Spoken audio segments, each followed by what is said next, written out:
which implies that that moment is just as real right now as it was when you perceived it as your present moment back when you were 4 years old. So time is very flexible and manipulatable. So anybody flying around out there intergalactically is not only traveling through physical space, but they're traveling through time. So one of the things that one of my favorite authors, John A. Keel, mentioned a lot is that the UFOnauts that people are having encounters with, first thing they ask is, what is your time cycle, indicating that they might be some form of time traveler, possibly from our future or whatnot. And they also seem to know everything about us. They know our future. They know the impending disasters that we're going to face, the earth changes you're speaking of, and all about us. So there's the flesh and blood creatures that are evidenced by cases like Antonio de las Boas in 1957 and in Peter Curry, I believe that was in the 2000s, where researcher Bill Chalker actually did DNA evidence on a hair that was left behind on the sexual encounter that Peter Curry had with what he was perceiving as an alien. And it turned out that it was a very unusual combination of Chinese Mongoloid and Laplander, which didn't really exist in Australia. So apparently there's breeding experiments to take off world, to terraform other planets, or for whatever purposes that they have for creating genetic hybrids between Homo sapiens and other races. So that endeavor's going on. Maybe they're just interested in terraforming planets. Perhaps there's a trade route. Who knows? We can only speculate. And then the other type is the more paranormal from the spirit world type entity. They've been referred to as the elementals. There was the whole fairy culture, and researchers like Dr. Jacques Vallée believe that the entities that presented themselves as the fairies and the trolls and whatnot are the same spirit entities that can transmogrify energy from an adjacent space-time realm into our realm and appear pretty much any way they want to. And the presentations that humans are encountering morphs as our consciousness evolves and as our technological progress evolves. So right now we're in the space age, and we're perceiving them as UFOnauts coming out of flying saucers, whereas in days of old, we saw them as the gods or whatever. Are you still there? Oh, yeah, and I'm just listening to what you have to say. And you know what? I honestly think I do feel that our planet has been rebooted several times. And the reason why I'm saying this, weird things are coming out from Antarctica. James, the other night, found a picture on Google. Now, where did you find that picture at, James, about the staircase? Yeah, you can go to Google Maps, I believe it was, and it shows a staircase, and they even said hopefully they don't take it down. But yeah, it shows staircase and pillars, and it was very intriguing, I got to tell you. And that would put us pre-man. That's the scary part, that we know it. And then a couple of days before that, Mary Joyce, who runs Cashiers, UFOcashiers.com or something of that nature, she sent me a link over, again, Google, and it turned out to be, it looks like the remains of a castle, medieval castle in Antarctica that is thawing out. And you can see the footprints of the castle, and it's really weird stuff is coming. So, I mean, who knows about what our past is, let alone our future, and when we originated, and all that is getting really interesting here, and intensely interesting. It is. People like Michael Cremo that wrote Forbidden Archaeology. It's 900 pages of what he calls OOPARTs, out-of-place artifacts, where people digging in coal that's dated 300 million years, and they find a hammer or a gold necklace or just something weird. There's another author, Sharon Delarose. She goes under the pen name Lars Bergen, but she's convinced through all of her decades of research that the Asir, the Nordic gods, were actually real entities that came and went to Earth and back through portals, through wormholes and whatnot. And that at some point, their return, and her her depiction of the end of the world, according to Nordic mythology, is pretty awesome. And she's got a couple of audiobooks that are really interesting. But yeah, I mean, people are doing all this research and researching on the internet and finding all kinds of information. You got the Piri-Reis maps that were drawn from much older sources that has an accurate coastline of Antarctica prior to when there was ice on it. I mean, somebody mapped the whole world from the air at some point. I mean, that's the logical conclusion that you'll come to. And the Sumerians, there's a depiction in stone of the solar system with an accurate depiction of the sizes of all the planets. How did they know this? Pluto wasn't discovered until Clyde Tombaugh looked at it with a telescope in 1930. So how is there a picture of Pluto in 6,000-year-old stone in the ancient Sumerian culture?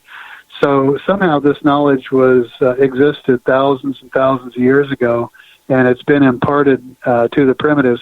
There's one theory that the primitive society, Homo sapiens, coexisted with this advanced civilization prior to the Younger Dryas impact event, and everybody had to go off planet, undersea or underground to get away from it. It was kind of like a nuclear winter. We went through about 1,000 years of darkness, and that's probably why there's a lot of underground cities, sort of like Derinkuyu and other cities that have been found that hold entire populations underneath the earth. Apparently they were trying to get away from the cold or get away from something. But a brand new picture of our history is emerging. When I was in grade school, we were taught that civilization is only 6,000 years old, and prior to the pyramids, we were going around in little hunter-gathering clans eating bananas. But the Great Pyramid has 2.3 million stones, some of which weigh 80 tons. So, I mean, there's absolutely no way that in 20 years, 2.3 million stones could be assembled that fast. That's one stone every 2 minutes for 20 years, quarried, cut, polished, and mounted perfectly with no mistakes and no practice pyramid. So there was a tremendous mathematical knowledge. To build the Great Pyramid required at least trigonometry, if not calculus. So there's evidence accumulating that there was greater knowledge in our past, and possibly an advanced civilization coexisting with a more primitive civilization. There's one group of beings called the Apkallu sages that after this catastrophe that happened 12,000 years ago, they traveled the earth and imparted certain types of knowledge, metallurgy, and herbs and medicines and technologies to the more primitive civilization. And the interesting thing about the little statuettes that depict the Apkallu sages is that some of them look like tall, bearded, European-looking guys with braided beards and stuff, and the other ones are reptilian humanoids. And apparently both groups were traveling the world teaching the primitive Homo sapiens, how to organize and do agriculture and all that. And then you've got the Book of Enoch, that talks about his adventure and the fallen angels that the Book of Enoch actually mentions by name. And that brings up another point, that anytime the Bible mentions the word heaven, the accurate translation is outer space or cosmos. So it's actually talking about the sky or space whenever it mentions heaven. So when you hear terms like fallen angels, you're really talking about extraterrestrials. That is very interesting. Yeah, and don't forget the Dugon tribe, too. Look at all the knowledge they had way before they knew where a certain planet, and I think it was Sirius A, and we haven't even discovered it yet. Yeah, I thought it was Sirius B, but yeah, the Nomo apparently had an encounter with the Dogon tribe. And then you've got other interesting testimonies like Zulu shaman Credo Mutwa, who says he's had a encounter with the Chitauri, the reptilian humanoids. They found the entire labyrinth underneath Los Angeles back in the 1930s. Legend has it that lizard people lived under there. So there's evidence for an indigenous reptilian humanoid race that is hanging out somewhere, either underground or undersea or off planet. Even Dr. Carl Sagan said that no natural object can be hollow, and the Apollo program rang the moon like a bell, so it's at least partially hollow. So even Dr. Carl Sagan said that the moon may not, in fact, be an artificial object. So, yeah, we're just finding out about that. Phobos, a moon of Mars, is also likely hollow and probably artificial. So There's the way I look at it. If I don't have firsthand experience, something I touched, I can't say for sure, but I'm open to all kinds of testimonies about all kinds of things, and I just file it. And sometimes what you would think were disconnected dots actually connect, and those are the real aha moments where you are really glad that you dove into it, when you can keep your mind open to things that may seem a little loopy at first, and then all of a sudden they make sense with a half a dozen of these other authors that don't even know the one that you're reading. They're writing independently, they're doing independent research, and they come to the same conclusions. And when you do that, and you get into the 200-300 book level, it gets really interesting because there's a large picture of both Earth's history and galactic history.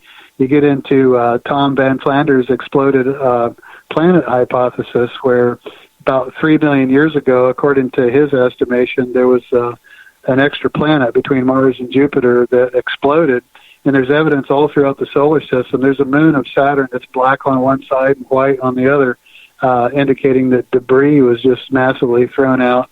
And then you've got Dr. John Brandenburg that ascertained isotopes of a weapons-grade nuclear explosion that occurred on Mars at some point in the distant past. So 3 million years ago, the only thing that was running around on Earth, as far as we know, was these little Australopithecine creatures, about 4 foot tall with a brain the size of an orange.